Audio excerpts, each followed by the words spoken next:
முதுமொழி மேல்வைப்பு என்கின்ற ஞானசாஸ்திர வகுப்பானது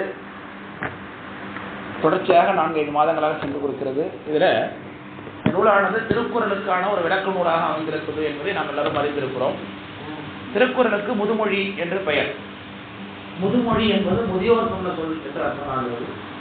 முதியோர் என்போனா வயசானவங்க அர்த்தம் இல்லை, அனுபவத்திலும் ஞானத்திலும் பெரியவர்கள் அப்படின்னு அர்த்தம். வயசு அதிகமாயிட்டுங்கிறதுனால நமக்கு பெரியவங்க வயதினால பெரியவங்களா கன்சிடர் பண்ணலாம். ஆனா பெரியவர் என்பதை எதை வைத்து தீர்மானிக்கிறார்கள்னா அவர்களுடைய ஞானத்தை பொறுத்து தான் தீர்மானிக்கிறார்கள். அதுதான் சைவ சமயத்தினுடைய முடிவு. ஏன்னா சகலாகம பண்டிதராகிய அருணதி சிவாச்சாரியார் 2 வயது நிரம்பியவர் ஆகிய திருஞான போத ஆசிரியரை வழங்குகின்றார் என்று ஆச்சாரியனாக ஏற்றுக்கொண்டு வழங்குகிறார். நூல் செய்கிறார் பார்க்கிறோம். 81 வயது நிரம்பியவராக அப்பர் சுவாமிகள் ஞானசம்பந்தர் 16 வயசுக்குள்ளே போய் வழங்குகின்றார் என்று பார்க்கிறோம். இதெல்லாம் எப்படி நடக்கிறது என்றால் அந்த ஞான செறிவை வைத்துத்தான் நடக்கிறது. அதனால முதுமொழி என்பது ஞானத்தின் அடிப்படையில திருவள்ளுவர் நமக்கு கொடுத்த நூல். இந்த திருக்குறளானது சைவ சித்தாந்த சாஸ்திரத்தில் தலையாயது என்பது ஒரு முடிந்த முடிவு. ஆனா திருக்குறளை சமண சமய நூல் என்றும் பௌத்த சமய நூல் என்றும் வைஷ்ணவ சமய நூல் என்றும் இன்னும் இப்போ கிறிஸ்தவ சமய நூல் என்று கூட அதை உரிமையாளர்கள் இருக்கிறார்கள். ஆனா திருக்குறளில் உள்ள கருத்துக்கள் எல்லாம் அவரவர்களுடைய சமயத்தில் இருக்கான்னு பார்த்தா இருக்காது. அதுக்கு சிறப்புக்குரிய ஒரு திருக்குறளாக இருந்தது தான் இருள் சேர் இருவனையும் சேரா முள் சேர் அப்படிங்கிற புகழ் முடிந்தார் மாற்று என்ற திருக்குறள். அதுல இருள் என்பதற்கு என்ன விளக்கம் என்பதை நாம் அது விளக்கமா பார்த்திருக்கோம். இருள் என்பது ஆணவ மலத்தை தான் குறிக்கும் என்று பார்த்தா இந்த ஆணவ மலம் என்பதை ஒத்துக்கொள்ளக்கூடிய ஒரே சமயம் சைவ சித்தாந்தம், சுத்தாத்மை சைவ சித்தாந்தம் மட்டும்தான். அகச்சமயங்கள்ல கூட சிவாத்திரித செய்வோம், பாடானவாத செய்வோம், ஐக்கியவாத செய்வோம், பேதவாத செய்வோம் இவங்கெல்லாம் இருக்கிறாங்க. இவங்கெல்லாம் கூட சிவபெருமானை கும்பிட்டாலும் பலங்களை ஏற்றுக்கொண்டாலும் கூட ஆணவ பலமும் இருப்பதை ஏற்றுக்கொள்ளல. மாயையும் கண்ணும் தான் மலம் சொல்லுகிறார்களே தவிர்த்து ஆணவ பலம் என்ற இருள் பலம் இருப்பதாக சொல்லவில்லை. அப்போ இருள் என்று திருக்குறளில் சொல்லப்பட்டது ஆணவ பலம் என்று எடுத்து நாம் ஆகம வழியில புரிந்து கொள்வோம். அதை இன்னும் நமக்கெல்லாம் சிம்பிளிஃபையா கொடுக்கணுங்கிறதுக்காக அப்படி முதுமொழி நூல்கள் வருகிறது. இதுல நம்முடைய தர்மயாதனத்தினுடைய ஞான பரமாச்சாரியர்கள் 4வது மகாத்ம ஞானம் ஆத்லாமன் பேசிய ஞானசம்பந்த பரமாச்சாரிய சுவாமிகள் அவர்களுடைய சீடராக இருந்த வெள்ளியம்பலவான தம்பரான் அப்படின்னு சொல்லக்கூடிய மகாமுனிவர் இந்த நூல் திருக்குறளுக்கு மேல் வைத்து முதுமொழி மேல் வைப்பு என்ற நூலை அறிவிச்சிருக்கிறார். இது வெண்பாவிலே அமைந்திருக்கிறது என்பதை நாம் எல்லாம் தொடக்க நிலையிலிருந்து பார்த்து கொண்டிருக்கிறோம். திருக்குறள் இருப்பது கூட ஒவ்வொரு அதிகாரத்திலும் சில பாடல்களை எடுத்துக்கொண்டு அவர் விளக்குகிறார். எல்லா பாடல்களையும் விளக்குறார். ஏன்னா எப்போது சொல்லியிருக்கேன், ஒரு பதிகம் என்று நீ வைத்துக் கொண்டால் கூட 10 பாடல் ஒரு பதிகத்துக்கு உண்டு. அந்த பதிகத்துல ஏதாவது ஒரு பாடல் ஹிருதய கருத்துடையதாக இருக்கும். அதுதான் முக்கியமான கருத்துடையதா இருக்கும். ஞானசம்பந்தர் ஒரு ஸ்தலத்துக்கு போறார், அங்க பதிகம் பாடுறார் அப்படின்னா சேக்கரார் சுவாமி என்ன சொல்லுவாங்க அப்படின்னா அந்த பதிகத்துல என்ன முக்கியமான பாட்டு இருக்கோ அந்த பாட்டை சொல்லி அந்த பாட்டு கருத்துடைய பதிகத்தை பாடினார் அப்படின்னு கொடுத்திருப்பார். உதாரணத்துக்கு ஞானசம்பந்த பெருமானார் மதுரைக்கு சொல்லுகின்றார். மதுரையிலே அமல்வாது, புனல்வாது, சுரவாது எல்லாம் செய்கின்றார். சடர்கள் 8000 பேரையும் கைவிலை தேர்ச்சி. ஞானசம்பந்தர் மடத்தில் எழுந்திருக்கிறார். இப்போ சுவாமிக்கு நன்றி தெரிவிக்கும் முகமாக இவ்வளவு ஒரு பெரிய காரியத்தில் நமக்கு உறுதுணையாக இருந்த இறைவனுக்கு நாம் நன்றி தெரிவிக்க வேண்டும் என்கின்ற அந்த எண்ணத்தோடு கூட சுவாமியை தரிசனம் பண்ண போறாங்க. அப்போ ஒரு பாண்ட பதியும் வீடல் ஆள வாயிலாய் என்கின்றது. வீடல் ஆள வாயிலாய் விழுமியார்கள் என் கழல் அப்படின்னு போடுவோம். இந்த வீடு அலால் அவாயிலார் அப்படின்னு பிரிக்கணும்.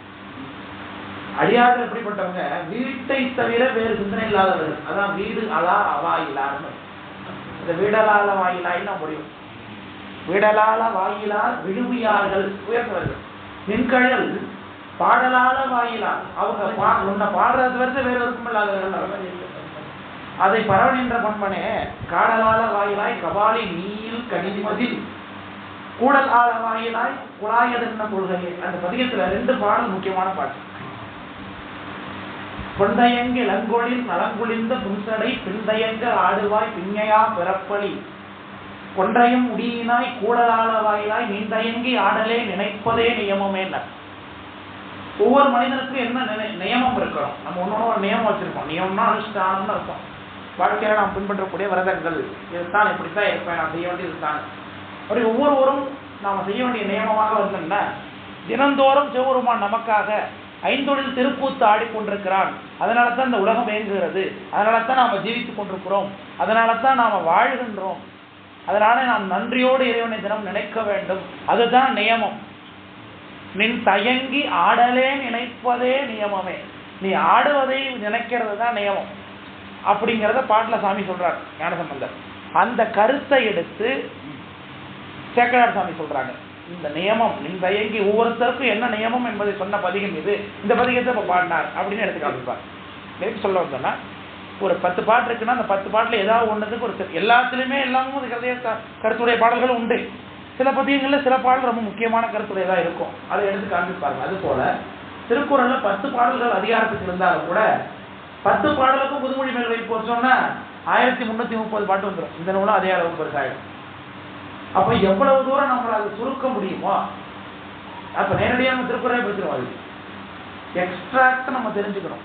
இந்த அதிகாரத்தில் உள்ள கருத்து என்னங்கிறத தெரிந்து கொள்ள வேண்டும் என்பதற்காக ஒவ்வொரு அதிகாரத்துக்கும் ஒரு சில பாடல்களை எடுத்து முதுமொழி மேல் வைப்பு பாடி கொடுக்குறாங்க. அதன்படி நாம் இது வரைக்கும் கடவுள் வாழ்த்து என்கின்ற அதிகாரத்தில் உள்ள 5 திருக்குறள்களுக்கான முதுமொழி மேல் வைப்பு பார்த்திருக்கிறோம். அடுத்தது சென்ற அமர்விலே வான் சிறப்பு என்கின்ற அதிகாரத்தை தொடங்கியிருந்தோம். வான் சிறப்பு அதுல 2 திருக்குறளுக்கு முதுமொழி மேல் வைத்து பாடுகிறார் நம்முடைய ஆசிரியர். அதுல சென்ற அமர்வில கெடுப்பார்க்கு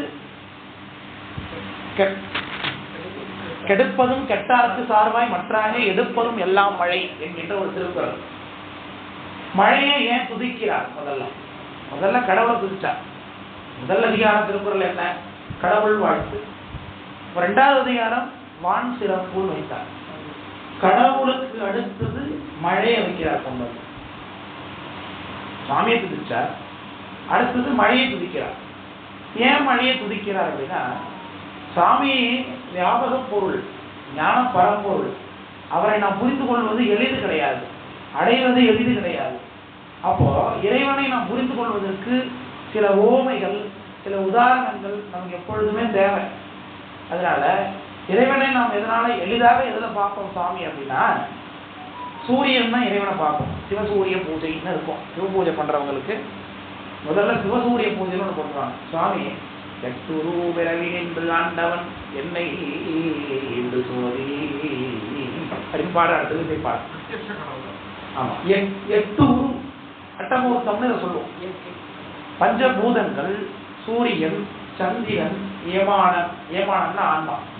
இந்த 8 மூர்த்திகள்ல சுவாமியை நாம வழிபாடு பண்ணுவோம்.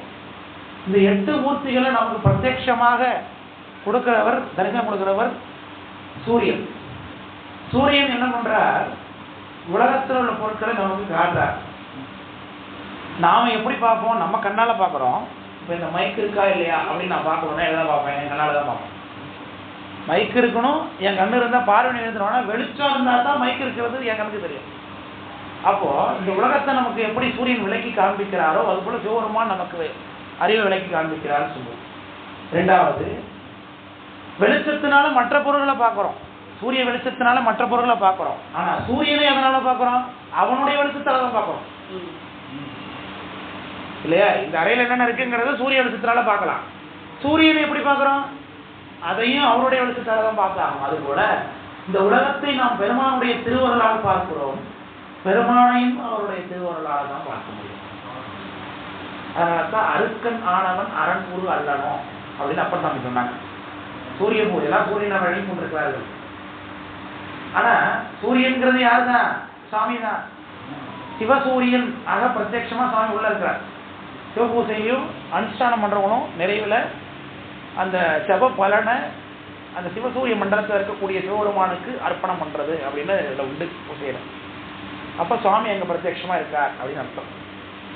அதுபோல மழை அடுத்தபடியாக நமக்கு உதவி பண்றது உயிர்கள் தணிப்பதற்கு சூரியனும் மழையும். இதுல மழை ரொம்ப சிறப்பா இருக்கு. அதுதான் சென்ற அமர்வுல பார்த்தோம்.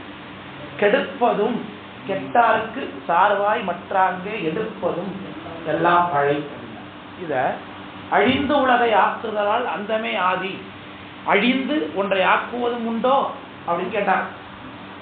சிவபெருமான பத்தி விஞ்ஞான போகத்துல எப்படி சாதிக்கிறார்னா, தோற்றியே திரிய ஒடுங்கி மலர்த்து உலகாம் அந்தம் ஆதி என்மனார் புலவர் அப்படின்னா, அந்தம் ஆதி அப்படின்னா உலகத்திற்கு சங்காரகர்த்தாவாக இருக்கக்கூடிய ருத்ரமூர்த்தியாக சிவபெருமானே தோற்றகர்த்தாவாக இருக்கிறார். இதெல்லாம் என்ன விவரங்கிறது சென்ற அவரோட எளிதாக பேசியிருக்கிறேன். அந்த ருத்ரமூர்த்தி தான் திரும்ப தோற்றகர்த்தாவாக இருக்கிறார். அதனால தான் உலகத்துக்கு கர்த்தா சிவபெருமான்னு சொல்லுகின்றேன். சரி, அழித்ததே ஆக்குது அப்படின்னு சொல்றிய, சிவபெருமான் அழிச்சார், ருத்ரமூர்த்தியாக ஒடுக்கிறார், அவரே திரும்பி ஆக்குகிறாருன்னு சொல்றிய, இதாவது இந்த மாதிரி உலகத்துல உண்டா? அழிக்கிறதே உலகத்தை திரும்ப ஆக்குறது உண்டான்னா இருக்கு. அதுதான் மழை அப்படிங்கிற. கெடுப்பது, விவசாயம் பண்றவங்கள அதிகமா பெய்து கெடுக்கிறோம். மழை எல்லாத்தையும் அழிச்சிடும். வெள்ளம் வந்தா யாரும் நடமாட முடியாது, எல்லா பிரச்சனையும். சரி, இப்படி வெள்ளம் வந்திருக்கே, இப்படி மழை நம்மளை கெடுக்குதுன்னு திரும்ப மழையே வர வேணாம் யாராவது நினைப்பாங்களா? மழை இல்லைன்னா என்ன ஆகுது? எப்படி பயிர்களையும் நதி இப்படி ஆறு எப்படி ஓடும், கடல் எப்படி கடல் சுருக்கிட்டார் திருவள்ளுவர். மழை பெய்யலாம் கடலை சுருக்கிட்டார், வாரி வளம் கொண்டு வந்தார். அப்போ மழையானது கெடுக்குது, அதிகமா பெய்யுது. ஆனாலும் அது என்ன பண்ணும்? திரும்பவும் விவசாயத்தை உற்பத்தி பண்ண, அது பேஞ்சாதான் விவசாயம் உற்பத்தி ஆகும். அதை யாரு கெட்டார்களோ அவர்களுக்கே சார்வாய். அவங்க திரும்பி மழை வந்தாதான் பயிர் பண்ணலாம் காத்திருப்பாங்க. அப்போ கெட்டாருக்கு சார்பாய் மற்றாங்க எடுப்பதும், திரும்ப பயிரை உற்பத்தி பண்றது யாருதான்? மழைதான். அப்போ உலகத்தை அழிப்பது சிவபெருமான், ஆக்குவது சிவபெருமான். அதே போல மழை உலகத்தை ஆக்குகிறது, அதே போல திரும்ப உற்பத்தி பண்ணுகிறது அப்படிங்கிறார். அதான் கெடுப்பதும் கெட்டாருக்கு சார்பாய் மற்றாக எடுப்பதும் எல்லாம் மழை. அது போல அழித்து உலகை ஆக்குதலால் அந்தமே அதை அழித்து ஒன்றை ஆக்குவது உண்டோ அப்படிங்கிறத திருக்குறள் எடுத்து காண்பித்தார். இது சென்ற போல நம்ம பார்த்தது. பான் சிறப்பில் உள்ள ஒரு அதிகாரத்துக்கு ஒரு பாடலுக்கு விளக்கம் பண்ணார்.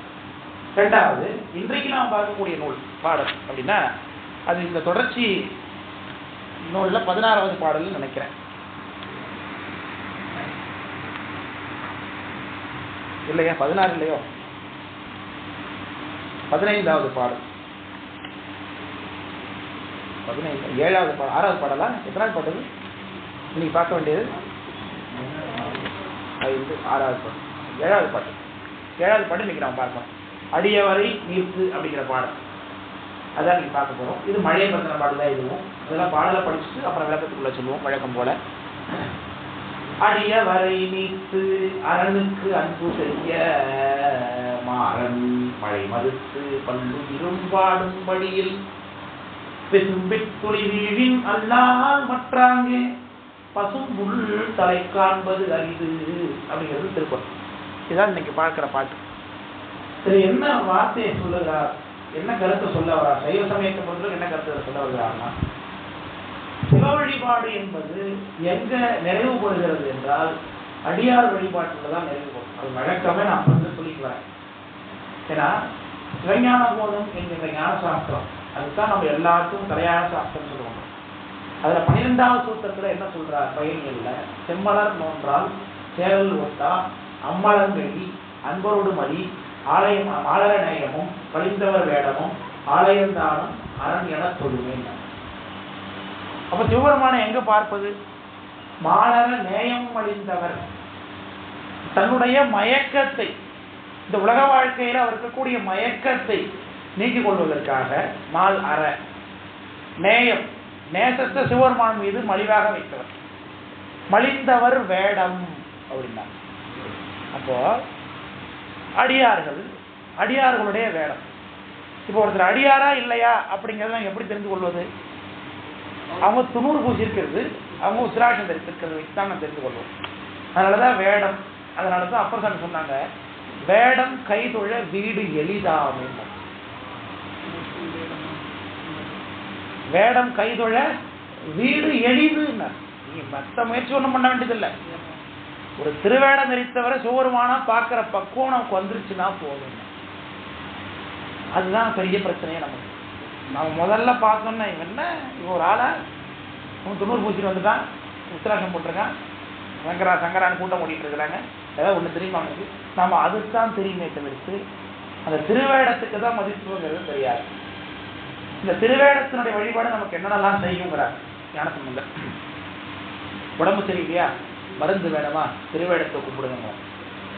மருந்து வேண்டில் இவை மந்திரங்கள் இவை புரிந்து கேட்கப்படும் புண்ணியங்கள் இவை திருந்து தேவர் குடி தேவர் எய்திய அருந்தவத்தோர் தொழும் அடிகள் வேடங்களை.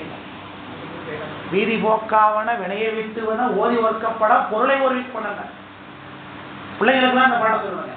அதாவது வீட்டில் நம்ம வீட்டு பிள்ளைங்க ஸ்கூல் படிக்கும், காலேஜ் படிக்குங்க, நான் எவ்வளவோ படிக்கிறேன், நான் படிக்கிறதுலாம் மனசில் ஏறவே மாட்டுது, எனக்கு புரிய மாட்டுது, நான் எவ்வளோ முயற்சி பண்ணுறேன் அப்படின்னா அதுக்கு ஞானசம்பந்தர் இதுதான் சொல்கிறார். நீங்கள் திருவேடத்தை கும்பிடுங்க. வீதி போக்காவன வினையை விட்டுவன ஓதி ஓர்க்கப்படா பொருளை ஓர்விப்பன. ஓதுதல்னா படிக்கிறதுன்னு அர்த்தம். படிக்கிறான் ஆனா பொருள் புரிய மாட்டேங்குது. புரியுதுங்களா சொல்றது? ஓதி ஓர்க்கப்படானா உள்ள ஏற மாட்டேங்குது. இவன் முயற்சி பண்றான், படிக்கிறான், ஏற மாட்டேங்குது. நம்ம பிள்ளைங்க அதை பாக்குறோம் இல்லையா? எவ்வளவு முயற்சி பண்றான், என்ன பண்றது? அவன் ஃபர்ஸ்ட் டைம் வாங்குறான், அவனுக்கு புரியுது, என்னால முடியல, எனக்கு அவ்வளவுதான் காப்பாற்றிங்கிறாங்க பிள்ளைங்க. அப்போ நாம என்ன கற்றுக் கொடுக்கணும் அந்த பிள்ளைங்களுக்கு? சிவ வழிபாட்டை சொல்லிக் கொடுக்க வேண்டும் முக்கியமாக. ரெண்டாவது, ஒருத்தவங்க யாரோ ஒருத்தவங்க துணூறு பூசிட்டு போனாங்கன்னா சிவருமான் அப்படின்னு நினைக்க பக்குவத்தை கொடுக்கணும் அப்படிங்கிறார். எவரேனும் தாமாக விளையாடத்திட்ட திருநீரும் சாதனமும் கண்டால் உள்கி உகந்தடிமை திறமே வேணி இவர் தேவர் அவர் தேவர் என்று இரண்டாட்டாது ஒழிந்து கவராதே தொழுமடியார் நெஞ்சின் உள்ளே கன்றாப்பூர் நடுதறியை காணலாமே நடப்போம். சிவருமானே அவங்களுக்குள்ள இருக்கார். அப்போ ஓதி ஒர்க்கப்படா பொருளை ஓர்விப்பன. நம்ம படிச்சு நமக்கு புரியலையா, அப்ப நமக்கு தேவை என்னது? வழிபாடு அப்படிங்கிறாங்க. என்னுடைய மகாசன்யான 27 மகாசனத்தரும் ஒருத்தர் எப்போ சொல்லிட்டு இருப்பாங்க, நிறைய படித்ததுலாம் மனப்பாடத்தில் நிற்கணும்னா இந்த பாட்டை பாராயணம் பண்ணிக்கிட்டே இருக்கணும் எப்பொழுதும் அப்படின்னா. இந்த பாட்டை சாமிகிட்ட என்ன பண்ணணும்? வீதி போக்கா வண்ண வினையை விட்டு வர ஓதி ஒர்க்கப்படா பொருளை ஒர்க்கப்பட தீதில் தேவன் முடி தேவர் தேவர் எழுதி ஆதி அந்த பிலா அடிகள் வேடங்களே. இந்த பாட்டை எங்களுடைய மாணவர்கள்ட்ட கூட நாங்கள் சொல்லுவோம். அதனால் ஒரு மாணவர் வீட்டுக்கு நான் செல்கிற போது அவங்க படிக்கிற இடத்துல அந்த பாட்டை எழுதி ஒட்டி வச்சுருந்தாங்க அப்படி. ஏன்னா அது நமக்கு படிப்பு மனசில் வச்சுக்கிறதுக்கான ஒரு பாட்டாக இருக்கு இல்லையா அப்படிங்கிறதுனால டைப் சொல்ல வந்தோம்னா, திருவேடத்துடைய சிறப்பு மெய்த்தவ வேடமே மெய்ப்பொருள் அப்படிங்கிறார். மெய்ப்பொருள் நாயனார் அப்படின்னு நம்மகிட்ட ஒருத்தர் இருக்கார். அவரு அந்த புறத்துல ராணியுடைய மடியில தலை வச்சு படுத்துட்டு இருக்கார். அவரை ஜெயிக்கணும் அப்படின்னு முடிச்சுக்கிட்டு முத்தனாதன் வரான். சுற்றியும் வேணிகள் முடித்து கட்டி கையினில் படைகறந்த புத்தக கவலி ஏந்தி மைபோதி விளக்கே என்ன மனத்தினுள் கருப்பு வைத்து. அது என்ன விளக்குன்னா, அந்த விளக்கு தீபம் எரிஞ்சிட்டு இருக்கு, ஒளி கொடுக்குது, ஆனா அந்த திரிய பாருங்க கருப்பா தான் இருக்கு. இருளை நீக்குவதற்கு தான் தீபம், ஆனா அந்த தீபத்துக்குள்ள திரி என்ன நிறத்துல இருக்கு? கருப்பாத்தான் இருக்கு. அது போல இந்த முத்தராதன் அணிந்து வந்த வேடம் ஒளி பொருந்திய வேடம், புரியுதுங்களா? ஆனா உள்ளுக்குள்ள என்ன இருக்கு? அவன் மனதுக்குள்ள கருப்பு இருக்கு என்று சொல்லுவாங்க. அதனாலதான் மைபோதி விளக்கே என்ன மனத்தினுள் கருப்பு வைத்து அப்படின்னா. அப்போ அவன் உள்ள வரான், அத்துமீறி அந்த புறத்து உள்ள வரான். ராணி ராஜா ராணி மடியில படுத்துக்கிறாங்க. ராணி பதறி எழுந்திருக்கிறாங்க, அத்துமீறி அந்த புறத்துக்குள்ள நுழைஞ்சா அப்படி இருக்கும். உடனே அப்ப அரசர் என்ன செய்யறார்? மெய்ப்பொருள் நாயனார் கையை குவித்து கொண்டே எழுந்தாராம். ஏன்னா தன்னுடைய ராணி இப்படியா பயந்து எழுந்திருக்கிறாங்க அப்படின்னா நிச்சயமா ஒரு திருவேடதாரி வந்திருக்கார் அப்படின்னு நினைத்து கொண்டு அவர் எழுந்தார் என்பதை பார்க்கிறோம். அந்த அளவுக்கு திருவேடத்துக்கு மதிப்பு போட்டிருக்காங்க. இரண்டாவது ஏனாதி நாயனாருடைய புராணத்துல விடக்கு வர பார்த்திருந்தார். அவன் அதுக்கு முன்னாடி அதிசூரன் அவரை கொல்லணும் முயற்சி பண்ணிட்டு இருந்தான். ஆனா இவர் எப்பவும் ஜெயிக்க முடியல. அதனால இவருக்கு எது பலவீனம் அப்படின்னா திருவேடதாரிகளை இவர் தாக்க மாட்டாருன்னு தெரியும். அதனால அது வரைக்கும் அவன் திருநீரே பூசினதே கிடையாது. இன்னைக்கு அவரை கொல்றதுக்கு ஒரு வழியாக திருநூறு எடுத்து பூசிட்டு கையில் அந்த படையினால மறைத்து கொண்டு அவர்கிட்ட சண்டை கூப்பிட்றான். இப்போதானே தோத்து கூட தான், அதுக்குள்ள என்ன திரும்ப கூப்பிடுறான் அப்படின்னு இவர் என்ன பண்றார்? சாமி நாயனாரு வென்றி மடங்கள் விடக்கு வர பார்த்து இருந்தாரு போலன்னார். ஒரு சிங்கம் பசியோட இருக்கும் பொழுது ஒரு ஆடு தானா வந்து அப்படி இருக்கும், அது போல அவரை பார்க்கிறார். அவ்வளவு வீரத்தை இவர் காமிக்கிறாங்க. அப்பேற்பட்டவர் போய் சண்டை போட்டுருக்காரு அவனோட. சரியான நேரம் பார்த்தா கொஞ்சமா விலக்கி காண்பித்தான். தன் நெற்றியில் அவன் திருநீர் பூசியிருப்பதை சிறிது விலக்கி காண்பித்தான் இல்லையா? உடனே நாயனர் ஆ கெட்டேன் அப்படின்னார். ஆ கெட்டேன், பண்டு பாங்கு பயிலாத வெண்ணீற்றின் பொழிவு இவரிடத்து கண்டேன். இது வரைக்கும் இவர் திருநீர் பூசினதை நான் இது வரைக்கும் நான் பார்த்ததே கிடையாது. இப்போ பொழிந்து இவர் நெற்றியிலே பயிலுவதை பார்த்திருக்கிறேன். அண்டர் வீரான் சீரடியார் ஆகினார் அப்படி முடிவெடுக்கிறார் அந்த வினாடியில. நாமளாக என்ன செய்வோம், திட்டு பைய 90 பூசி வந்திருக்கான்றோம் ஒரே வார்த்தையா. ஆனா அவரு அண்டர் வீரான் சீரடியார் ஆகினார். இனி வேறு ஏன் கொள்கை, இவர் கொள்கை குறிவழி நிற்பது. இவன் என்ன நினைச்சு வந்தாலும் அதன்படி நாம் நிற்க வேண்டும் என்று இருக்கிறார். ஏன்னா இந்த திருவேடம் அதுதான் இறைவனிடத்தை நம்ம எடுத்து செல்வது, அழைத்து செல்வது, கூட்டி செல்வது. படமாட கோயில் பகவருக்கு ஒன்றியில் நடமாட கோயில் நம்பருக்கு அங்கு ஆகா. நடமாட கோயில் நம்பருக்கு ஒன்றியில் அது படமாட கோயில் பகவருக்கு அங்கு ஆமே அப்படியே திருமந்திரம். நீங்க சாமிக்கு ஒரு விஷயத்தை செஞ்சீங்கன்னா அது அடியாருக்கு போகாது, ஆனா அடியாருக்கு செஞ்சீங்கன்னா அது சாமிக்கு போகும். இதுதான் கருத்து. அப்போ எல்லாமே கடைசியில என்ன சொல்றாங்க, மணிவாசபுரம் என்ன கேட்கிறாரு, நாடகத்தால் உன் அடியார் போல் நடித்து நானடவே வீடகத்தே முகுந்திருவேன் மிகப்பெரிதும் விளைகின்றேன் நாடகத்தில் மணிக்குன்றே இடையறான் அப்படி பாடுறார். இப்போ அடியார போல நான் நடிக்க போறேன் இவரே சொல்லுகிறார். அப்பர் சாமி தொண்டருக்கு தொண்டராம் புண்ணியம் உண்டு கோலோ என்ன கேட்கிறார் திருவாரூர் நுழையும் பொழுது. உன்னுடைய தொண்டர்களுக்கு தொண்டராக நான் இருக்கிற புண்ணியம் எனக்கு உண்டா சாமி அப்படின்னார். சுந்தரமூர்த்தி சாமி சிவபெருமானுக்கு ஃப்ரெண்டு. அவர் திருவாரூர்ல போய் சாமிகிட்ட கேட்கிறாரு, அவர் எம்மையும் ஆழ்வாரோ கேளீர். சிவபெருமானோட அடியார்களை பார்த்து உள்ள உட்கார்ந்துருக்காரு உங்கள் பெருமான் சிவபெருமான், அவர் எம்மையும் ஆழ்வாரோ கேளீர் அப்படின்னு அடியார்களை பார்த்து கேட்கிறார். அப்போ சிவபெருமானை பிடிப்பதற்கு ஒரே எளிய வழி என்ன, திருவேடம், சிவனடியார்கள். இப்ப சிவனடியார்கள்னா யாரு, அதுதான் இப்ப நம்ம தீர்மானிப்பது தான் பிரச்சனையே. அதுக்கு நாம என்ன பண்ணுவோம், ஆராய்ச்சி பண்ணுவோம். இவர் உண்மையா சாமி கும்பிடுறாரா, இவர் தீட்சை வாங்கியிருக்காரா, ஒரு 10 ஆண்டு காலம் ஆகுதா தீட்சை வாங்கி, இவர் நேற்று தான் தீட்சை வாங்கினாரா இல்ல தீட்சை வாங்கலையா. இந்த ஆராய்ச்சி எல்லாம் அடியார்களிடத்தை கூடாது. அந்த ஆராய்ச்சி நமக்கு தான். நாம தீட்சை வாங்கியிருக்கிறோமா, நாம சாமி சரியா நின்றுக்கிறோமா, நாம உண்மையா இருக்கிறோமா, நாம பூசிக்க துணிருக்கு நாம உண்மையா இருக்கிறோமா, நாம போடுற உத்திராட்சத்துக்கு நாம உண்மையா இருக்கிறோமான்னு நம்ம தான் பரிசோதித்துக் கொள்ள வேண்டுமே தவிர்த்து ஒருத்தர் திருவேடம் போட்டிருக்கா நீ தீட்சை வாங்கியிருக்கியான்னு நாம போய் வைக்கக்கூடாது. இளம்புறதுல சொல்றது அது தப்பு. இப்ப நாம என்ன பண்ணணும், திருவேடம் தீட்சை இல்லாம போடக்கூடாது இல்லையா. அப்ப ஒவ்வொருத்தரும் என்ன பண்ணணும், அப்படித்தான் செய்யணும் அதை. ஆனா அவங்க பண்ணிருக்காங்களான்னு கேட்கறதுக்கு ரைட்ஸ் நம்மகிட்ட கிடையாது. நம்மளை பொறுத்தளவுக்கு நமக்கு தான் சுய பரிசோதனை. ஆமா, தீட்சை வாங்கணும், தீட்சை எடுக்கணும், வழிபாடு செய்யணும், அப்படிலாம் இருக்கு. ஏன்னு கேட்டோம்னா அப்படித்தான் இருக்கணும், அப்படிதான் வாழ்க்கை. ஆமா, இப்போ ஒரு தீட்சை பெற்ற ஒரு அடியார வணங்கணும், திருவேடத்தை வணங்கணும் அப்படின்னு நம்ம சொல்றோம். இப்போ இந்த வகுப்பு கேட்ட நீங்க என்ன பண்ணுவீங்க, அடுத்தது யாராவது ஒருத்தன் பூசனா கும்பிடணும்னு நினைப்பீங்க. சில நேரத்தில் வெக்கமா இருக்கும், செய்ய மாட்டோம், ரைட், உடனே வராது, எதுவுமே உடனே வராது, பழக்கத்துல தான் வரும்.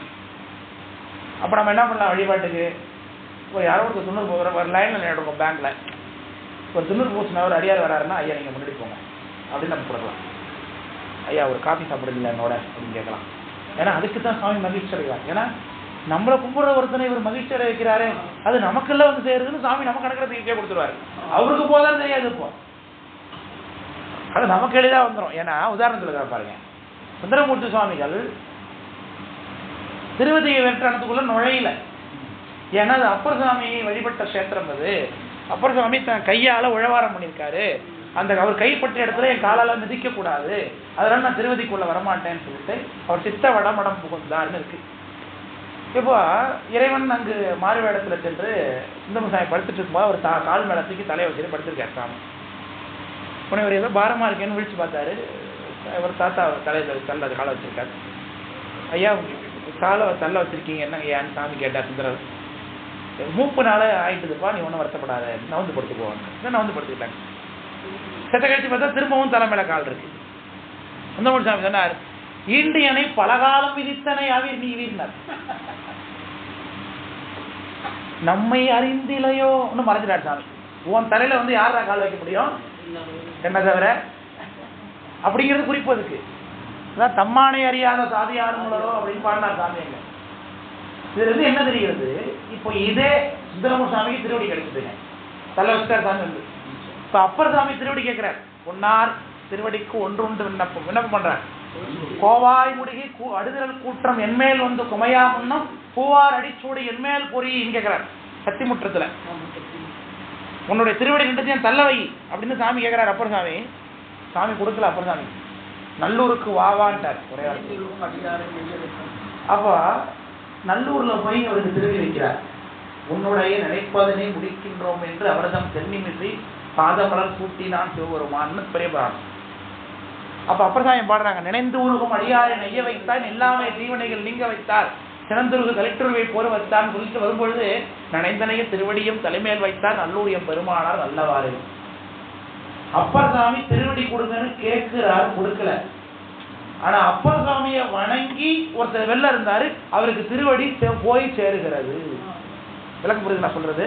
சுந்தரமூர்த்தி சாமி அப்பர் சாமியை கும்பிட்டுக்கிட்டு வெளில தங்கிட்டாரு. சாமி திருவடியை தூக்கிட்டு போய் தள்ள வைக்கிறாரு. ஏன்? என்னுடைய அடியவனாகிய நாவுக்கரசை அவன் கும்பிடுறான், அதனால அவனுக்கு திருவடி கொடுத்துடணும்னு சாமி தூக்கிட்டு போய் கால வைக்கிறான். ஆனா அது அப்பர் சாமி கிடைச்சதா திருவடி? கேட்ட இடத்துலன்னா கிடைக்கும். விளக்கம் புரியுதுல என்ன சொல்ல வரேன்னு புரியுதுங்களா உங்களுக்கு? அப்போ ஒருத்தவங்க திருவேடம் போட்டிருக்கிறாங்க, வழிபாடு செய்யறாங்க அப்படின்னா அவங்களுக்கு பயனுள்ளதா வரலையே நமக்கு தெரியாது. ஆனா திருவேடம் அணிந்திருக்கக்கூடிய ஒரு திருநீர் பூசிருக்கக்கூடிய ருத்ராட்சம் தரித்திருக்கக்கூடிய ஒரு அடியாரை நாம கும்பிட்டோம், அவர்களை சிவமாக பாவிக்க எண்ணுகிறோம்னா நிச்சயம் நிச்சயம் வழிபாடு நமக்கு பலிக்கும். சாமி அனுகிரகம் பண்ணுவதை பிரத்யட்சமாக உணரலாம். இதுதான் பெரிய புராணம் சொல்லுகிறது. வர இடங்கள் விளக்கம் புரியுங்களா? இதுதான் நம்முடைய தேவாரம் சொல்லுகிறது. கங்கைவார் கடை கடந்தாருக்கு அன்பராகில் அவர்கண்டில் நாமணங்கும் கடவுளாரே. அப்புறம் தான் என்ன சொன்னாரு? அவர் தான் என் கடவுளேன்ட்டார் ஒரே வார்த்தையை. சரி, துண்ணூறு எங்க போய் பூசி வர்றாரு? இவர் ஒரு மாரியம்மன் கோயிலுக்கு போயிட்டு துண்ணூறு பூசிருக்காரு, அதை கூட நீ பார்க்காதங்கிறார் அப்பர் சாமி. எவரேனும் தாமாக விளையாட தாமாகன்னார். அவன் என்ன காரணத்தினால பூசிருக்கான்னு கூட நீ பார்க்காத.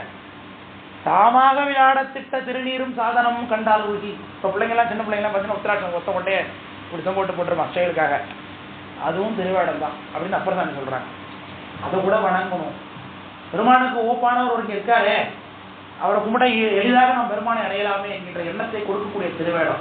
அதனாலதான் வண்ணாரை கூட வணங்குறார். அவன் மண்ணை ஓர மண்ணை தூக்கிட்டு வந்தார். அவர் வெள்ளையா இருந்தது, மேலே எல்லாம் மழை பெஞ்சு கரைஞ்சி. யானை மேல வந்துட்டு இருக்கக்கூடிய சேரமான் பெருமாள் நாட இறங்கி சென்று வணங்கினார். அடியேனை யார் என்று வணங்குவது? அடியேன் அடிவன் நான் அப்படின்னு அவர் சொன்னார். பரவாயில்ல, வார வேடம் நினைப்பிச்சு திருவேடத்தை இப்ப நினைக்க வச்சிங்களே என்ன, அந்த வகையில நீங்க வணக்கத்துக்கு வரதா, போயிட்டு வாங்க அப்படின்னு ராஜா வணங்கினதா சரித்திரம் இருக்கு. சரி, இப்ப இவ்வளவு எதுக்கு சொல்லி கொடுக்குறோம்னா, வழிபாடு சிவ வழிபாடு என்பது அடியாரோடு கூட சேர்த்துதான் பண்ண வேண்டும் என்று நீங்க அடியாரை புறக்கணித்து விட்டு வழிபாடு பண்ணினா அது சுவாமிக்கு கோபத்தை உண்டு பண்ணும். அதுக்குத்தான் இன்றைய திருக்குறள் வருது, இதோடைய முதுமொழி மேற்பு வருது. விளக்கம் புரியுதுங்களா? பாட்டை பாருங்க. அடியவரை நீத்து அரணுக்கு அன்பு செய்ய. விளக்கம் புரியுதுங்களா? அவன் என்ன பண்ணிருக்கான்? அடியவரை நீத்து. சிவனடியார்களை கும்பிடுறது இல்லை, வணங்குறது இல்லை, எதுவும் பண்ணல. சிவபெருமான் மட்டும்தான் கும்பிடுறான். அடியவரை நீத்து அரணுக்கு அன்பு செய்ய மாறன் மழை மறுத்து பல்லுயிரும் வாடும்படி. இது ஒரு சரித்திரம். இது திருவிளையாடல் புராணத்தில் வர சரித்திரம். அதுதான் எடுத்து காட்டுறீங்க. சிவபெருமான் நம்முடைய தர்மியாதனத்தில் வருணாசிரம சந்திரின்னு ஒரு நூல் இருக்கு. அந்த நூலுடைய சரித்திரம் ஒரு தனியாக சரித்திரம். அது சரித்திரத்தில் சுவாமி பல ஆகமங்கள்ல பல விஷயங்கள்ல சொல்லக்கூடிய விஷயங்கள்ல எடுத்து தொகுத்து காண்பிச்சிருப்பாங்க. அந்த 7வது மகாசன்னியானம் செய்த நூல் அது, திருவம்பல தேசிகர்னு. அந்த நூலில் சிவபெருமான் பேசுவது போல சில விஷயங்கள் ஆகம வசனங்கள்லாம் இருக்கும். அதில் சிவபெருமான் என்ன சொல்றார்? திருமால் கிட்டையும் பிரம்மா கிட்டையும், திருமாலே மகாவிஷ்ணுவே பிரம்மாவே, நீங்கள் இருவரும் எப்பொழுதும் என்னுடைய அடியார்களாகிய திருவேடதாரிகளிடத்து மிகவும் அன்போடு நடந்து கொள்ள வேண்டும். அவர்களுக்கு யாராவது இடையூறு செய்தால் அவர்களுக்கு நீங்கள் இடையூறு செய்ய வேண்டும். என்னுடைய அடியார்கள் என் உயிரினும் மேலானவர்கள் அப்படின்னு சாமி சொல்றார் ஆகமத்தில். சாமியே அப்படி சொல்றதா இருக்கு வசனம். ஒரு காலத்திலும் அவர்களுக்கு இடையூறு செய்தவர்களை என்னால் பொறுத்து கொள்ள முடியாது அப்படின்னு சாமி சொல்றார். கற்றறிந்த வேத பண்டிதனை காட்டிலும் 4 வேதத்திலையும் வல்லவனாக ஒருவனை காட்டிலும் என் மீது பக்தியுடைய ஒருவன் தான் எனக்கு விருப்பமானவன் அப்படின்னு சாமி சொல்றார். கற்றறிந்த வேத பண்டிதனை விட 8 வகை லிங்கங்களிலே ஒரு லிங்கத்தை எவன் தன்னோடு வைத்திருந்தானோ அவன் மிலேச்சனாயினும் அவனோடு நீ சேர்ந்து அமர்ந்து உண்ண வேண்டும் அப்படின்னு சாமி சொல்றாரு. மிலேச்சன்னா மேலை நாட்டுக்காரவங்கன்னு அர்த்தம், மாம்சம் சாப்பிட்றவங்க, முக்கியமா பசு மாம்சம் சாப்பிட்றவங்கன்னு அர்த்தம். அப்படி இருந்தாலும் கூட அவன் சிவ வழிபாடு செய்யறவனா இருந்தா அவன் தான் உனக்கு உறவுன்னு நீ புரிஞ்சுக்கோ. வேத பண்டிதனா இருந்தா கூட சிவனை கும்பிடலாம், நீ அவனை மறுத்துக்க ஒத்துக்காதங்கிற சாமி ஆகும் விளக்குறீங்களா? இதெல்லாம் அந்த வராசிரம சிந்தனைகளை எடுத்து காண்பிக்கிறார் இந்த விஷயங்கள். அதுதான் அப்புறம் சாமி எடுத்து நமக்கு சங்கநீதி பதுமநீதி இரண்டும் தந்து தரணியோடு வானாள தருவரேனும் மங்குவார் அவர் செல்வம் மதிப்போம் அல்லம் மாதேவருக்கு ஏகாந்தர் அல்லராகி. சிவபெருமான கும்பிடலன்னா அவன் எவ்வளவு பெரிய ஆளா இருந்தாலும் தூசினார். ஆனா சிவபெருமான கும்பிடானா ஒருத்தன் பசுமாம்சம் சாப்பிட்றவன் இருந்தாலும் அவன் கடவுளுங்கிறார். அங்கமெல்லாம் குறைந்தழுகு தொழுநோயராய் உரித்து தின்று விழலும் புலையரேனும் கங்கைவார் சடைகிறந்தாருக்கு அன்பராகி அவர்களின் நாம் வணங்கும் கடவுளாரேன். இப்ப இங்க பிரதானப்படுவது என்ன? அடியார் வழிபாடு. அப்பதான் சாமியை நம்ம எளிதாக வசப்படுத்த முடியும். ஒரு அடியார் கூட நம்ம இருந்தோம்னா அவங்களுடைய சார்பு நமக்கு ஏற்படும், சாமி சார்பு எளிதாக கிடைத்துவிடும். இதுதான் சொல்ல வராங்க. குலபூஷணன் அப்படின்னு ஒரு பாண்டியராஜா இருந்தான். குலபூஷணன், இந்த குலபூஷணன்கிற பாண்டியராஜா அவன் தொடர்பாக 2 சரித்திரம் திருவிளையாடல் படத்தில் வருது. ஒன்று மெய்காட்டிய படலம், இன்னொன்று உளவா கிழியருடைய படலம், 2 இருக்குதுங்க. இந்த மெய்காட்டிட்ட படலத்தினும் சாமி வந்து திருவிளையாடல் பண்றார் சொகநாத சாமி மதுரையில். சுந்தர சாமந்தகன் அப்படின்னு சொல்லிட்டு அவனுக்கு ஒரு படைத்தளபதி இருந்தான். அவனுக்கு ராஜா என்ன பண்றாரு, நீ நம்முடைய பொக்கிஷத்தை தெரிந்து கொண்டு மணிவாசக பெருமனுடைய சரித்திரம் போல இது வரும். ராஜாவுடைய படையில கொஞ்சம் வீக்னஸ் இருக்கு குலபூஷனுடைய படையில. அதனால நீ என்ன பண்ணு, நம்ம பொக்கிஷத்தை திறந்து நிறைய பொருள்லாம் எடுத்துட்டு போய் நிறைய படை பலத்தை எல்லாம் திரட்டிட்டு வாப்பா அப்படின்னு அந்த சுந்தர சாமந்தகன் என்று சொல்லக்கூடிய தளபதி கிட்ட ராஜா கொடுக்குறார். அவன் பயங்கரமான சிவபக்தன்.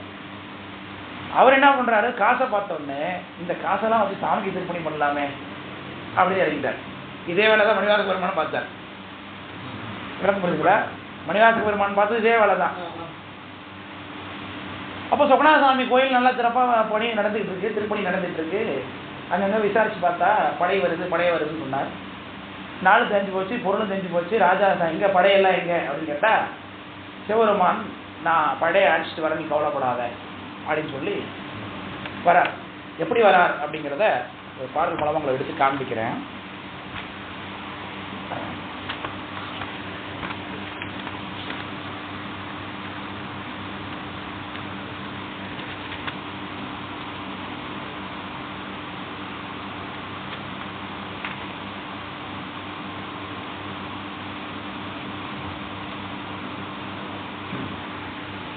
சிவபெருமான் இந்த குலபூஷண பாண்டியன் அவனுக்கு இப்போ படையை காண்பிக்க வரார். யாருக்காக?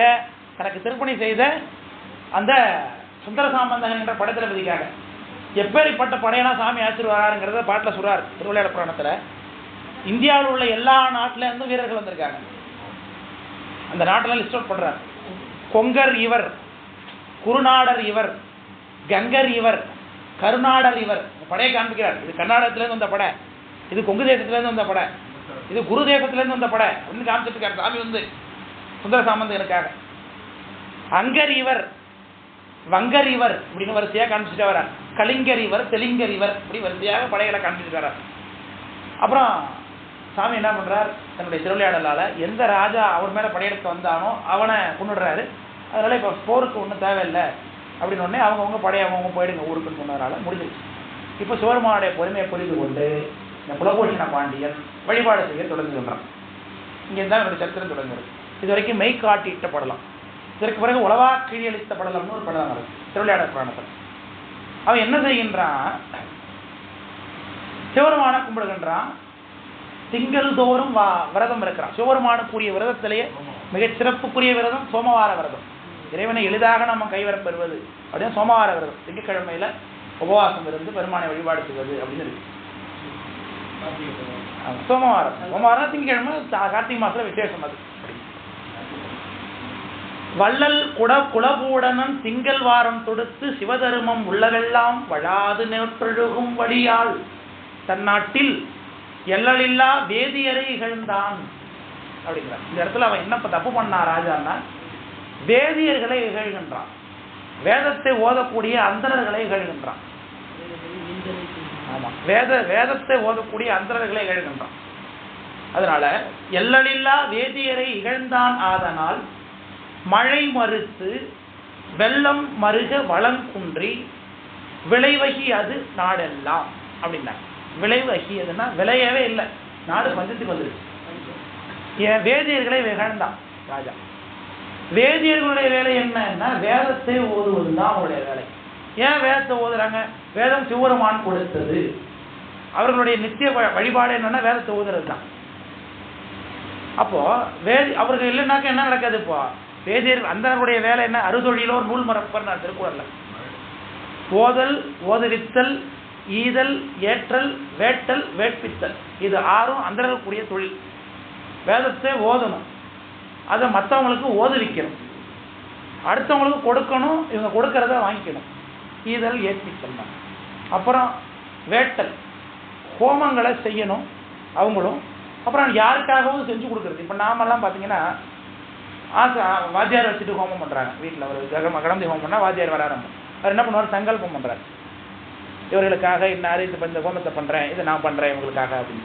அது வேட்பித்தல்னு பேர். இந்த 6 தொழில்களும் நடக்க வேண்டும். இந்த 6 தொழில்களும் நடந்தால்தான் மழை பெய்யும். மழை எதனாலே பெய்கிறது அப்படின்னா, நாம சொல்லுவோம் வளிமண்டல மேலடுக்கு சுழற்சி அப்படின்னு பண்ணி ஒருத்தர் சொல்றாங்களே, அதனால மழை வருது. கீழடுக்கு சுழற்சி, காற்றின் வேக மாறுபாடு அப்படின்லாம் சொல்றோம் மழைக்கு காரணம். இதெல்லாம் சொல்லி கொடுத்துருக்கோம். ஆனா உள்ளபடியே மழை எதனாலே வருகிறது, ஏன் வருகிறது அப்படின்னா, அதனால அம்பாரமாகி அழலுமிழ் புகையின் ஆகுதியால் மழை பொழியும் அப்படின்னு ஞானசம்பந்தர் சொல்றாங்க. இது ஓமாம்புலியூர் தேவாரம். ஓமாம்புலியூர் அப்படின்னு கொள்ளிடக்கரையில் இருக்குதுங்க சோழ நாட்டில். ஓமாம்புலியூர்னு வியாக்கிரபாத வழிபட்ட கஷேத்திரம். அது 3ஆம் திருமுறை 122வது பதிகம் 2வது பாடல். சம்பரர்க்கு அருளி சலந்தரன் வீய தழலுமிழ் சக்கரம் படைத்த எம்பெருமானார் இமயவரியத்தை இனிதாங்கு உறைவிடம் வினவில். இறைவன் எங்க இருக்கான்னு என்ன கேட்டீங்கன்னா எங்க இருக்கான்னு தெரியுமா? அம்பரமாகி அழலுமிழ் புகையின் ஆகுதியால் மழை பொழியும் கும்பர்கள் ஏத்து ஓமாம்புலியூர் உடையவர் வடதலி அதுவே. இது ஞானசம்பந்தர் கஷேத்திரம். அது என்ன சாமி சொல்றாங்க ஞானசம்பந்தர்? புகையின் ஆகுதியால் மழை பொழியும். என்ன புகை? எங்க மயிலாடுதுறை தேவாரத்தில் சாமி ஞானசம்பந்தர் சொல்றாரு, வானமுறு சோலை மிசை மாசுபட மூசு மயிலாடுதுறை என்ன. அந்தணர்கள் செய்யக்கூடிய இந்த ஹோமமானது, இங்கிருந்து புறப்படக்கூடிய இந்த ஆகுதி புகையானது வானத்தை சென்று மாசுபடுத்துகிறது. அதிலிருந்து மேகம் உற்பத்தியாகி மழையை பொழிவிக்கிறது. விளக்கப்படுறீங்களா? அப்ப இங்க என்ன நடக்கணும்? மழை பெய்யணும்னா வழிபாடு நடக்கிறது, ஆகுதி கொடுக்கப்பட வேண்டும். ஆகுதின்னா சாமி கொடுக்கக்கூடிய அந்த ஹோமத்துல போடுறாங்கல்ல பொருட்களை, அக்னியில் அது போடுறதுக்கு பேர் ஆகுதின்னு பேர். ஆமா, நிறைவுல பாத்தீங்கன்னா பூரண ஆகுதின்பாங்க. அதை பூர்ணாகுதி பூர்ணாகுதின்பாங்க. பூர்ணாகுதி ஆயிடுச்சுன்னு பேசிட்டு இருப்பாங்க. பூரணம்னா நிறைவு, ஆகுதினா அதோட முடிஞ்சிருச்சு. ஹோமத்தில் அதுக்கு பிறகு போட மாட்டாங்க. அதுக்கு பிறகு ஹோமத்தை கலைச்சிருவாங்க. சுற்றி கட்டிருக்கக்கூடிய அந்த நூல் கவசத்தெல்லாம் கழிச்சு ரட்சையெல்லாம் பண்ணி அந்த ஹோமத்தில் உள்ள பலனை கலெக்ட் பண்ணி சாமி கும்பத்தில் இருக்க சாமிக்கு போட்டுருவாங்க. அது வழிபாடு செய்யறது ஹோமத்தில். சாமியை நம்ம 4 இடத்துல வழிபாடு பண்ணுவோம்.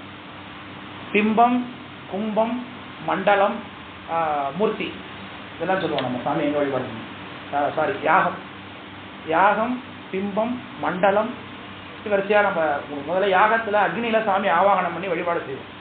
அதான் ஹோமம். அடுத்தது மண்டலம், அங்கே ஒரு கோலம் மாதிரி போடுறாங்கல்ல, சக்கரம் மாதிரி போடுறாங்க பாருங்க, அது மண்டலம்னு பேர். அதான் கோலம்னு சொல்லு. மண்டலம்னா ஒன்றும் இல்லைங்க, மண்டலம்னா கூட்டி முடிக்கிறதுன்னு அர்த்தம்.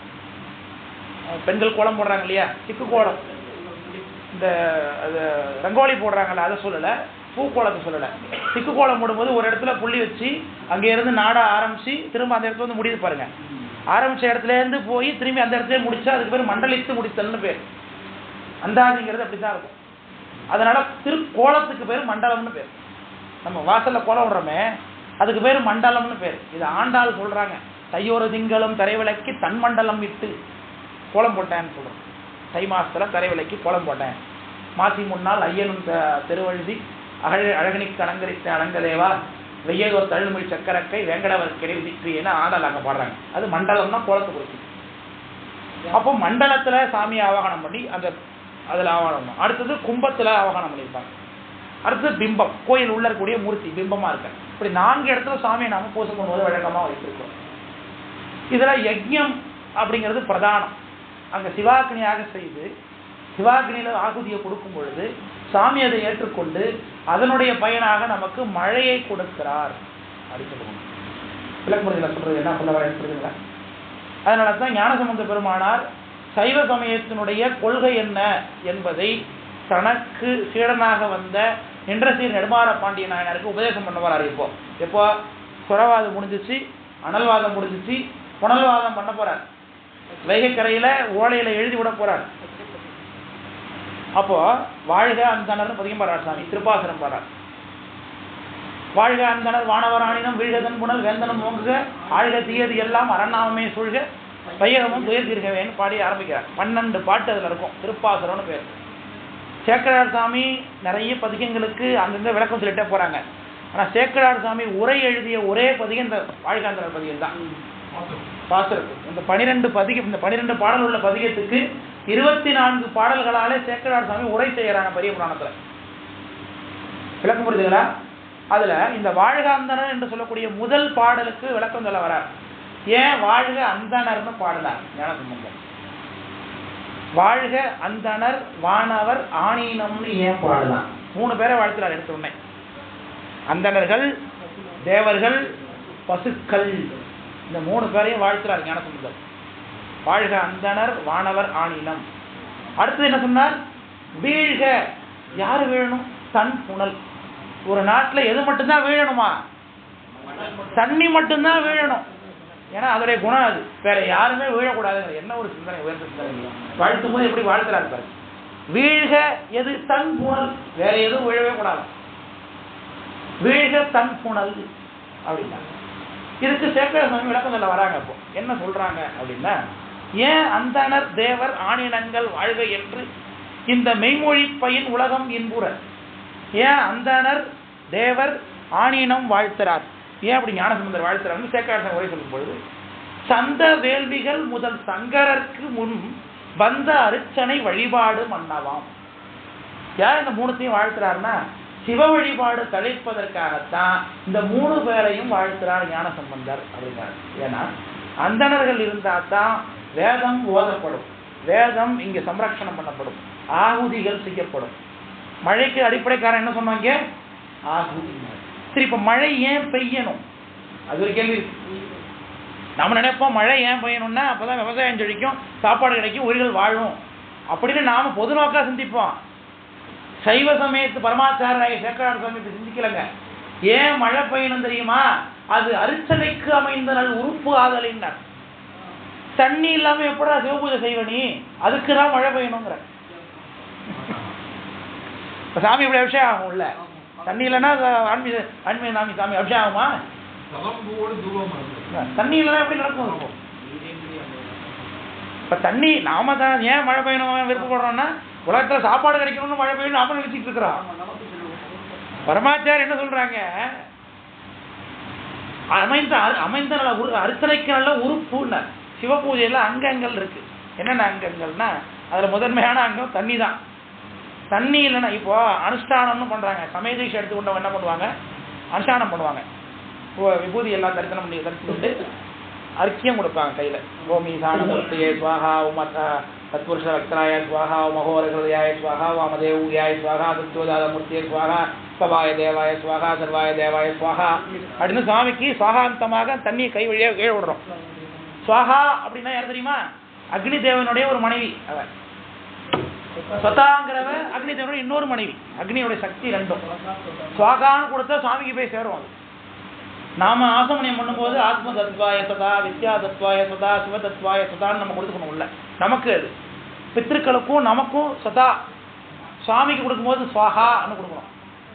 அப்போ தண்ணீரை சுவாமிக்கு எங்க கொடுக்குறீங்க? அது சிவபூஜை. எங்க சமய தீட்சைக்குரிய சிவபூஜை. அது வெறும் தண்ணியை கொடுக்கறதே சிவபூஜையா இருக்கு. அங்க நீங்கள் சிவபூஜை தனியாக ஒரு கோவில் குறி நிறுத்தி பண்ட பாத்திரம்லாம் வச்சுக்கொண்டு 1 மணி நேரம் செய்கிறது சிவபூஜை தான். முடியாதவங்க சிம்பிளிஃபையாக பண்ணும்பொழுது என்னது, வெறுமனே அறிக்கையத்தை சாமிக்கு சமர்ப்பணம் பண்ணுறோம். அதுவே சிவபூஜை சாமி எடுத்துக்கிறாங்க. அதுக்கு தண்ணி தான் நடக்கும் போ, அதுக்காக தான் மழை பெய்யணும் அப்படிங்கிறார் சேக்கரார் சாமி. அர்ச்சனைக்கு அமைந்த நல்ல உறுப்பு ஆதலின். சிவபூசையில் சாமிக்கு நீராட்டணும், அர்க்கியம் வைக்கணும், விசேஷ அர்க்கியம், சாமானிய அர்க்கியம் வைக்கணும், சூரிய அர்க்கியம் வைக்கணும், நிரோதர அர்க்கியம், பரான்முக அர்க்கியம் கொடுக்கணும். இவ்வளவு இருக்குது சிவபூஜைக்கு. தண்ணி இல்லாமல் சிவபூஜை பண்ண முடியும். பொக்கம் மிக்கவருக்கு பூ உண்டு நீர் உண்டு அப்படின்னார். சலம் பூவோடு தூபம் மறந்து அறிய அப்படின்னார். அப்பர்சாமி என்ன சொல்றாங்க, கைலாயம் வரைக்கும் போயாச்சு அப்பர்சாமி. சாமி திருப்பி அனுப்புறாரு. திருவையாத்துல வந்து நின்றுட்டு இருக்காரு. திருவையார் கோயில் உள்ள போறதுக்கு பயப்படுறாராம். எப்படி உள்ள போறது தகுதி இருக்கான்னு தெரியல, திருவையாத்து கோயிலுக்குள்ள போறது தகுதி இருக்கான்னு தெரியல. யாராவது வந்தாங்கன்னா எக்ஸ்பீரியன்ஸ்டு பர்சன் இருந்தால் முன்னாடி போயிடலாம் அப்படின்னு நான் நினைக்கிறேன். சரி, எக்ஸ்பீரியன்ஸ்டு பர்சன் யார் அப்படின்னு பார்க்கும்பொழுது, போதோடு நீர் சுமந்து புகுவார் அவர் பின் புகுவன். போதுன்னா பூவு, நீர் சாமிக்காக சுமந்து கொண்டு அடியார் உள்ள போயிட்டு இருக்காங்க. அந்த கூட்டத்தோட நானும் உள்ள வந்துடுறேங்கிற. அப்படிதான் நீ அடியே வழிபடுவான் நினைக்கிறத என் அடியான் உயிரை வெவ்வேல் என்று அடற்கூற்று உதைத்த பொன்னடியே பரவி நாளும் பூவோடு நீர் சுமக்கும் உன் அடியார் இடர்களைவாய் நெடுங்கலம் மேயவனே அறிஞானம். போதோடு பூவோடு நீர் சுமக்கும். அப்போ சிவபூஜையில தண்ணீர் இவ்வளவு முக்கியத்துவம் வாய்ந்தது. அப்ப மழை ஏன் பெய்யணும்னா சிவபூஜைக்காக தான் பெய்யணும் இல்லையா? அப்போ மழை எப்படி பெய்யும்? அந்தணர்கள் ஆகுதி பண்ணுவதனால பெய்யும். அந்தணர்கள் ஆகுதி பண்ணும் பொழுது அதுல என்ன பண்ணுவாங்க, பசுவினுடைய பொருட்களை ஆகுதியா கொடுப்பாங்க. நெய் வேணும், அதுல முக்கியமா நெய்யால தான் ஆகுதி கொடுக்கணும். அப்போ அதுக்கு பசு வேணும். பசு இல்லைன்னா நெய் எங்க கிடைக்கும்? இப்போ அப்போ பசு இருந்தாதான் நெய் கிடைக்கும். நெய் இருந்தாதான் ஆகுதி பண்ணுவாங்க. ஆகுதி பண்ணாதான் மழை பெய்யும். மழை பெஞ்சாதான் பசு வளரும். சைக்கிள், இதுதான் நம்ம சைக்கிள்னு சொல்லி கொண்டிருக்கோம். அதனாலதான் வாழ்க அந்தணர் வானவர் ஆணினம் வீழ்க தன்புணல் வேந்தனம் ஓங்குக.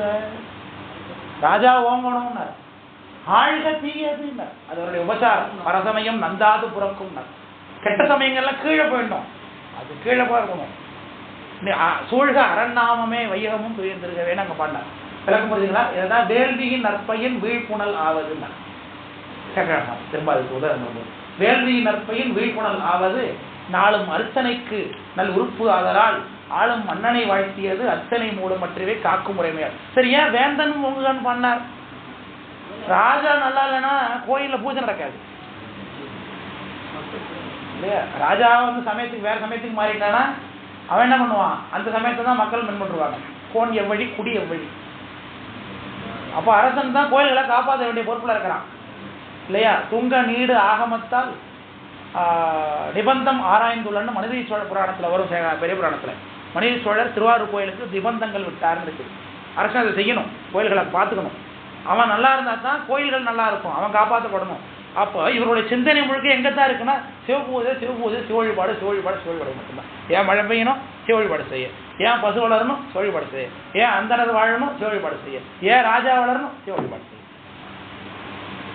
பிரதான முழுக்க இருக்குதான் வழிபாட்டுக்கும் சுவாமிக்கும் தான் இருக்கு. அப்படி நாம எல்லாத்தையும் அவர் உத்தவப்படுத்திட்டா நமக்கு ஒரு கவலை இல்லை, எல்லாத்தையும் அவர் பார்த்துக்க போறாரு.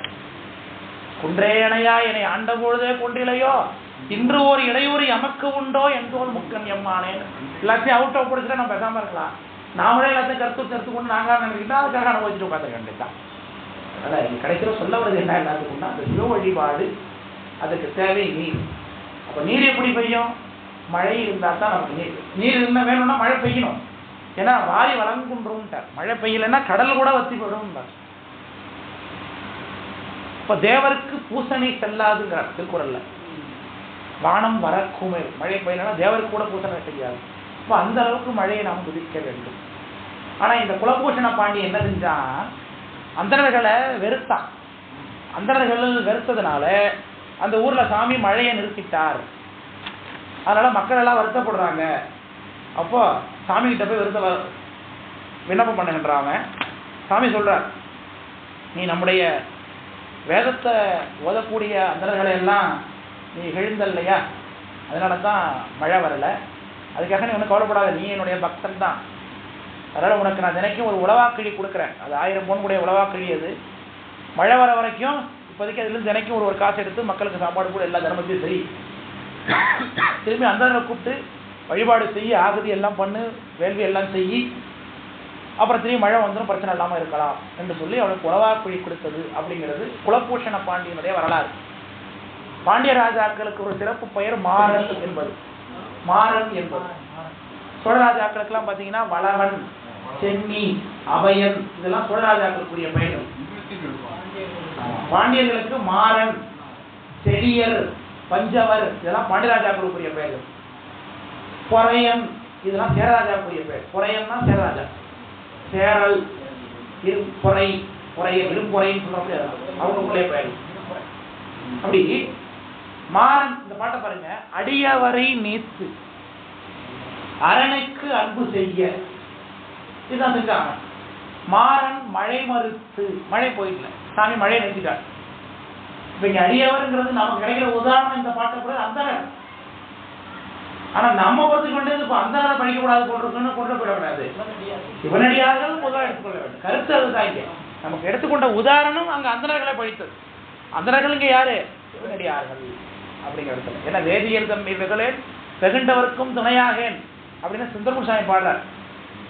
நான் அவர் எம்மையும் ஆளுநர் வகையில் இருந்தார். அங்கே போய் நான் வேதியர் தம்பி வெகுளேன் வெகுண்டவருக்கும் துணை. யாராவது வேதியர்களை எழுதி பேசினா, வேதத்தில் நிந்தனை பண்ணா அவங்களோட துணையா இருக்கக்கூடாது.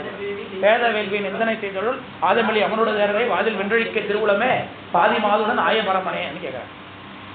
அதனால அடியவரை நீத்து அரணுக்கு அன்பு செய்ய, மாறன் மழை மறுத்து பல்லுயிரும் வாடும், எல்லா உயிர்களும் வாடுகிறது படியில். அப்படி இருக்கும் பொழுது விசும்பின் துளி வீழின் அல்லால் மற்ற அங்கே பசும்பொல் தரை காண்பது அறிவு திருக்குறள். இப்ப என்ன சொல்ல வர்றார்? மழை பெய்யலன்னா இங்க ஒரு பசும்பொல் கூட முளைக்காதுன்னா. இதுதான் குரல்ல உள்ள கருத்து. என்ன? மழை பெய்யலைன்னா புல் முளைக்காதுன்ட்டார். அவ்வளவுதான். இப்ப புல் முளைக்காது கொண்டு போய் எதிர்ப்பு. புல் இல்லைன்னா பசுமையாது, பசு இல்லைன்னா நெய் கிடைக்காது, நெய் இல்லைன்னா ஆகுதி இல்லை, ஆகுதி இல்லைன்னா மழை இல்லை. இதுதான் கருத்து. எல்லாத்தையும் கொண்டு வந்து எல்லாத்தையும் ஒன்னா கண்ட்ரோல் பண்ணிட்டாங்க. அப்போ எதற்காக இந்த மழை பெய்யுது? முதல்ல வான் சிறப்புல 2 அதிகாரம் தான் நம்ம எடுத்து முதல் எடுத்து பாடுறாரு. பொண்ணு மழை சிவபெருமானை போலவே இருக்கிறது, அருள் கொடுக்கிறது. ஏன்னா கெடுப்பதும் கெட்டாருக்கு சார்பாய் மற்றாருக்கு எடுப்பதும் எல்லாமல். சிவபெருமான் எப்படி அழித்தல் கருத்தாக இருந்து கொண்டு உலகத்தையே தோற்ற கருத்தாக பண்ணுகிறாரோ, அதே போல உலகத்தை அழித்து மழை திரும்ப ஆக்க வல்லது. அதனால சிவபெருமானை போலவே மழை அப்படின்னு அங்க வாழ்த்துறார். இங்க மழை பெய்யல அப்படின்னா உலகத்துல எந்த பொருள் கூண்டும் முளைக்காது, அப்போ உயிர்கள் தழைக்காது. ஆகுதிகள் நடக்கிறன்னா மழை பெய்யாது. அப்போ ஆகுதி என்பது வேள்வி என்பது யாருக்காகத்தான்? சிவபெருமானுக்காகத்தான். அதனாலதான் அவன் எந்த வேள்வி செஞ்சாலும் நீங்க ருத்ரனுக்கு பாகம் கொடுத்தாதாங்க வேள்வி முழுமை அடையும். கேட்க முடியுதுல? அது வைஷ்ணவாகம வேள்வியா இருந்தாலும் சரிதான். அதனாலதான் தக்ஷன் சம்ஹரிக்கப்படுகிறான். சிவபெருமான நிந்திர பண்றான் பாருங்க. வரமுடை தக்கன் செய்த மாவேள்வி தீமையாயிற்று, நரரிடை பாலன் செய்த தீமைதான் நன்மையாயிற்று. அவன் பிரஜாபதி வேள்வி செய்யறான், வேதத்துல சொல்லப்பட்ட காரியம்தான். ஆனா சிவபெருமான நிந்தித்து செஞ்சான். வீரபத்திர சுவாமி போய் அழிச்சிட்டான். தேவரிய திகழ்தக்க வேள்வி எல்லாம் பிரித்தானே உதைத்த வந்தம் திறங்கொண்டானே நாவெரிய மறைனம் என்ற நல்லாற்றானே நானடியை நிறைக்கப்பட்டு உயிர்ந்தவாரேன்னு அப்ப சாமி தவார். அதே கீழே சண்டேசன் என்ன பண்றாரு? அப்பாவே கொண்டுறாரு. சாமி வந்து நீ எனக்கு இனி அடுத்த சீடன், உனக்கு இம்பளையனுடைய பிரசாத சண்டனை நீ தானே வரம் கொடுக்குறார். இப்ப வேள்விதான் பிரதானம், வேள்விதான் பிரதானங்கிறதுனால வேள்வி செஞ்சுட்டா மழை வந்துருமான்னா அது அர்த்தம் இல்ல. அது சிவ வேள்வியா இருந்தாதான் வரும். விளக்கம் புரியுதுங்களா? பரப்பை படுத்தெங்கும் பசுவேட்டி எரியோம்பும் சிறப்பை வாழ்தில்லை சிற்றம் வளமேயன். அதனால வேள்வி சிவவேள்வியாக இருக்க வேண்டும். அதுக்கு தான் உதவி பண்ணுவாங்க சாமி, அதுக்கு தான் ஆகுதி, அதைத்தான் சாமி எடுத்துக்கொள்வாரை தவிர்த்து ஏதோ பரசமயத்தில் இருக்கக்கூடிய வேள்வி எல்லாம் பேரத்தை ஒத்துக்கொண்ட வேள்விக்கெல்லாம் மழை கொடுக்குமானா அது கிடையாது இங்க பயன். அதனால வேள்வி செய்யப்பட வேண்டும், வேள்வி சிவவேள்வியாக இருக்க வேண்டும். அப்படி இருந்ததுன்னா மழை பொழியும். இதுதான் கருத்து. அதனால தான் அடியவரை நீத்து அரணுக்கு அன்பு செய்ய, மாறன் மழை மறுத்து பல்லுயிரும் வாடும் படியில் விசும்பில் துளி வீழின் அல்லால் மற்றாங்கே பசும்புல் தலை காண்பது அறிவு.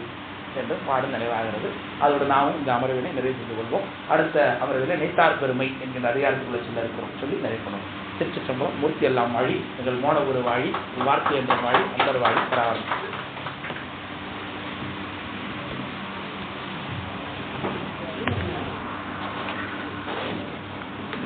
எப்போ வந்தீங்க?